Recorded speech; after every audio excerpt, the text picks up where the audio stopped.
I never thought a simple summer job would turn into something I still can't explain. When I first got hired at the amusement park, it felt like the perfect way to spend the summer, working outside, meeting new people, and just having fun. But that excitement didn't last long. From the very first night, I knew something was wrong. It started with a sound. At first, I thought it was just the wind blowing through the empty rides, or maybe a loose sign flapping somewhere. But the noise didn't fit. It was low, like a whisper, but sharp enough to make my skin crawl. I stopped walking, heart pounding, trying to find where it came from. Nothing was there. Just the empty park, closed for the night. But I couldn't shake the feeling that I wasn't alone. You're probably wondering, why didn't I just quit right then? Well, I needed the money, and honestly, I figured it was just my imagination. New jobs always feel weird at first, right? But that night, something about the silence felt too thick, like the darkness was watching me back. I kept asking myself, is this place really haunted, or am I just freaking out? The amusement park looked harmless in the daytime. Bright lights, cheerful music playing, families laughing on the rides. But once the sun went down, it was a different world, one that felt cold and empty, like it was holding its breath. The shadows seemed deeper, the air heavier. I had no idea what waited for me behind those gates after hours. So, what happened during those shifts? Why did I start hearing voices in the distance, footsteps when no one was there, and see shadows moving just out of the corner of my eye? And why did it feel like something was trying to reach me? This isn't just some made-up story. I'm telling you exactly what I went through, from the first moment I sensed something was off, to the point where I couldn't ignore the truth anymore. It's the story of a haunted amusement park, and the things I saw that still haunt me. The days passed, and I got used to the daytime chaos, screaming kids, bright music, and the endless laughter. But night? Night was something else entirely. The park would empty out after closing, leaving me alone with only the dim glow of emergency lights and the eerie creaks of the ride settling in the dark. It wasn't long before the first really strange thing happened. I was making my usual rounds, checking the perimeter fences to make sure everything was locked tight. That's when I heard it, a soft tapping sound. Like someone was knocking, but not on any door or window I could see. The sound was faint, but persistent. I stopped and looked around, but no one was there. Just shadows stretching long and dark between the rides. The tapping followed me for a few seconds, always just out of sight. I felt a chill slide down my spine. My mind raced, was it an animal? A branch tapping the metal fence? Maybe. But the feeling in my gut told me otherwise. It was something different, something watching. Then, there was the time I caught a glimpse of movement near the old carousel. The ride was shut down and covered with tarps, but I swore I saw one of the horses shift, like it was alive. I blinked hard, and it was still. Maybe a trick of the light, I told myself. But my heart was hammering. That night, my phone buzzed with a message from one of the other night shift workers. She said she'd heard whispers near the funhouse, voices, but no one else around. She wasn't the type to joke, so I believed her. It felt like a secret we both shared, a silent agreement that something weird was happening here. As the days went on, these little incidents piled up. Cold spots in the hallways where the air suddenly dropped, strange smells, like burnt popcorn mixed with something rotten, and the constant feeling of being watched.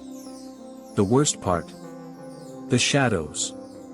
They seemed to move on their own, creeping along walls or darting behind corners when I tried to look directly at them. One night, while I was locking up the haunted house attraction, the power flickered. For a split second, I saw a figure standing just beyond the doorway.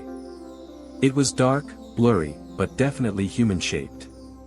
When the lights came back, it was gone. I told myself it was just fatigue playing tricks on me. But even now, thinking back, I know it wasn't. I started to question everything. Was I losing it? Could stress and exhaustion be messing with my mind? Or was there really something unnatural tied to this place? I talked to the other employees, and more than a few shared their own stories. One guy said he heard footsteps echoing through the tunnels beneath the park when no one else was around. Another said he once saw a woman in old-fashioned clothes staring at him from the top of the Ferris wheel, but when he looked again, she was gone. The more I learned, the more uneasy I felt. The amusement park was supposed to be a place of joy, of laughter and thrills. Instead, it felt like a trap, a place where time stood still, and the past refused to let go. As the nights went on, the unease I felt became harder to ignore. What started as occasional weird noises and shadows grew into something more intense. The park seemed alive in a way that had nothing to do with the rides or the people. It was like the darkness itself was watching, waiting. Working the night shift was exhausting, but that exhaustion brought on something worse, moments when I'd catch my reflection in a window and see something behind me that vanished the instant I turned around. I remember one night in particular, walking through the bumper car area. The air was thick and cold, the kind of cold that sinks into your bones. I heard laughter, not the happy, carefree kind you'd expect, but distant, distorted, and chilling.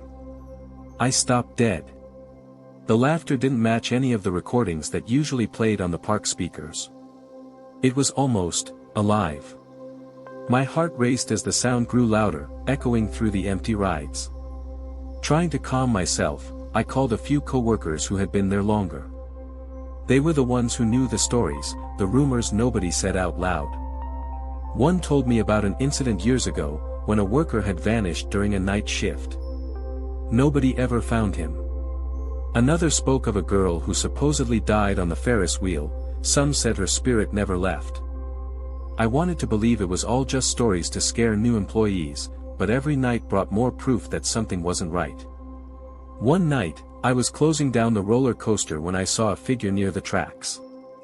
It was small, maybe a kid, but it disappeared as soon as I blinked. At first, I thought it might have been a stray animal, but the way it moved felt wrong, too deliberate, too human. That same night, my radio crackled to life with static, then a faint whisper. It wasn't a voice I recognized. It sounded like someone calling my name, but low and distorted. I froze, the radio slipping from my hand.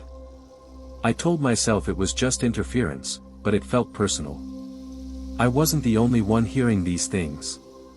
The other night workers started to avoid certain areas, especially the tunnels under the park that connected different rides. One coworker refused to go down there alone, saying he heard footsteps chasing him but saw no one. Despite all this, I kept showing up. The money was good, and I needed it. But every night felt heavier, like the darkness was pressing closer. I found myself jumping at every creak, every gust of wind. Sleep became harder, haunted by nightmares of shadows chasing me through the park. One night, everything changed. While I was doing my rounds near the funhouse, I heard a scream. It was raw, desperate, echoing off the walls. I ran toward it, heart pounding, but when I got there, no one was around. Just empty rides and silence. That scream stayed with me. It wasn't in my head. It was real. And it was a warning. After the scream, the park felt different, like the air itself was heavier, as if something had been unleashed and was now watching more closely. The strange noises and fleeting shadows didn't just happen at random anymore. They were focused, as if the haunting knew I was paying attention. That night, while walking through the maintenance tunnels beneath the park, I noticed the temperature drop sharply. My breath came out in white puffs, though it wasn't cold enough for that. The walls seemed to close in, and I felt eyes boring into the back of my neck. Then, out of the corner of my eye, I saw it, a shadowy figure, tall and thin, just beyond the flickering emergency lights. It didn't move like a person, it glided, silent and slow, almost like it was floating. I froze, unable to tear my gaze away. Suddenly, it vanished into the darkness. I told myself to keep calm, to remember that it was just my mind playing tricks. But the feeling of dread only grew. The next night, I was checking the haunted house attraction again. This time, I wasn't alone. A few co-workers had joined me for what we called a ghost hunt, half joking, half serious. We carried flashlights and tried to laugh off the tension. But the laughs didn't last. As we moved through the dusty corridors, one of the lights flickered and went out. The sudden darkness was complete, no moonlight, no emergency lighting, just thick blackness. The air became still, and the silence was broken by a low growl, unlike any animal I'd ever heard. We scrambled to turn on the lights. When they flickered back on, we found strange symbols scrawled on the walls, symbols none of us recognized, drawn with what looked like old, dark stains. Panic set in. We ran out of there, breathless, but the feeling didn't leave me. It followed me home, creeping into my dreams. The park staff began whispering about the curse. Some said the land the park was built on had a dark history, a forgotten graveyard, or the site of an old asylum. Others claimed there were rituals performed there long ago, ones that opened doors best left shut. I tried to stay logical.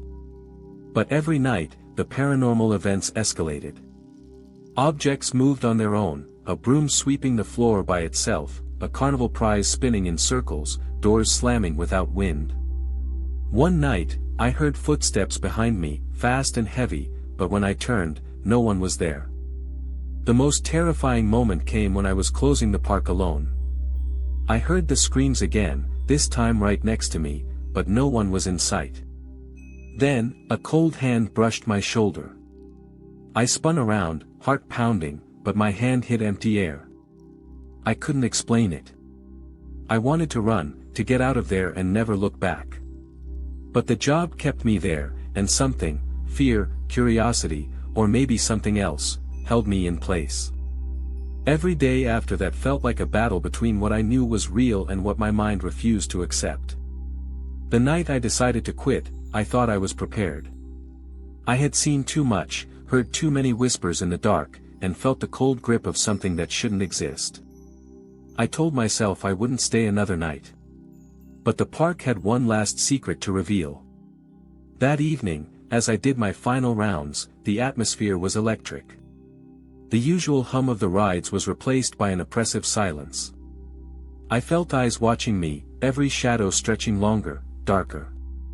When I reached the old Ferris wheel, the one rumored to be the most haunted spot in the park, I noticed something odd. The gate was slightly open, creaking softly in the wind. I had locked it earlier. The hairs on my neck stood on end. I stepped inside, heart hammering.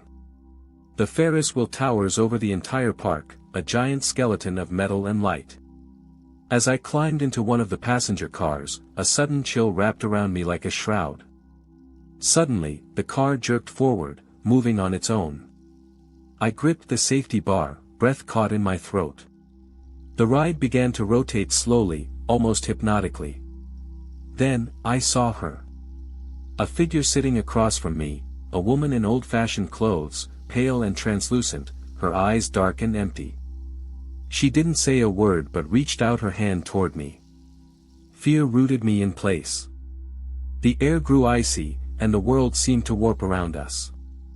I wanted to look away, to scream, but I couldn't. She whispered a single word, remember. The Ferris wheel stopped.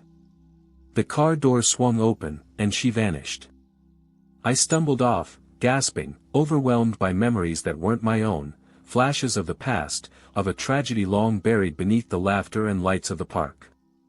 I realized that she was the key to the haunting, a lost soul trapped between worlds, trying to tell her story. From that night on, things changed. The noises quieted, the shadows receded, but the memory stayed with me, a warning. I quit the job the next day and never looked back. But the experience left a mark, a reminder that some places carry the weight of the past, and sometimes, the past refuses to let go.